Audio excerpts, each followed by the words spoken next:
Chapter 40, the other side of the mountain. How are you feeling? That was the million-dollar question. As in, if I had a nickel for every time someone asked me that, I would be a millionaire. Please don't get me wrong.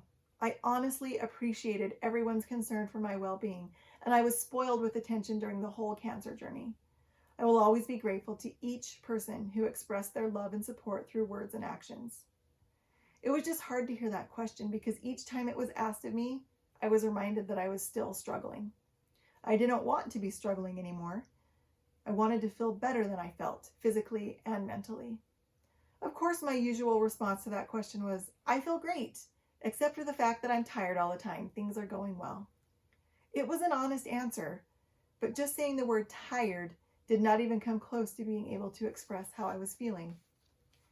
I can say with certainty that I had never felt that tired in all my life, not even when I was pregnant or when I was a new parent living on just a few hours of sleep each night. There was no other tired feeling to compare it to. I was tired in my bones, tired in my muscles, tired in my brain. Most days I was able to push through all the discomforts that continued to plague me, such as hot flashes, chemo brain, achy joints and bones, etc. Most of the time, I just felt so blessed to have a second chance at life that I could overlook all the discomfort. But there were days when a fresh wave of fatigue would slam me to the ground and I had no choice but to shut down physically and mentally. I hated those days. It was during that time in my after-cancer life when I had a real aha moment. I was not the only one who was fighting a daily battle of survival. Everyone in the world has times in their lives when they experience a cancer of sorts, something that robs them of time and health, or something that is just plain hard to muddle through. When those cancers come, we really have two choices. We can either succumb to the cancer and let it overrun our lives, or we can fight it. My choice was, and still is, to fight. As I continued to blog about my thoughts and feelings, I noticed that I seemed to be entering new territory.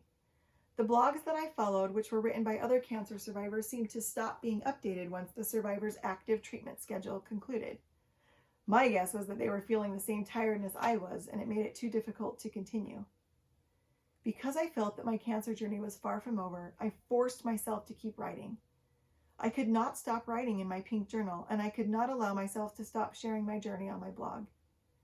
I felt like I needed to let people, especially other cancer survivors, know what was on the other side of the mountain. I was determined to keep moving forward. Some days it felt like I was using every ounce of strength within me to wrench free from the suffocating grip of the cancer quicksand.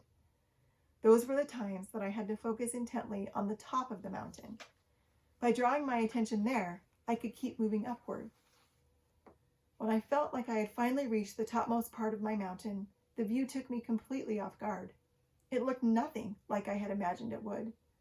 I did not find a beautiful flat meadow with rippling blades of grass swaying in the breeze. Instead, there was something even more breathtaking. It was another mountain, towering before me with majestic peaks and awe-inspiring valleys, beckoning me to explore every crack and crevice.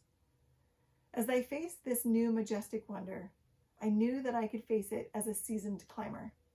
I had scaled a mountain that I never thought I would be able to. That climb had left me empowered with the knowledge and courage that I needed to ascend anything that would ever be placed before me, because I knew that I could, can, and will always be able to do hard things. Right, Ellie?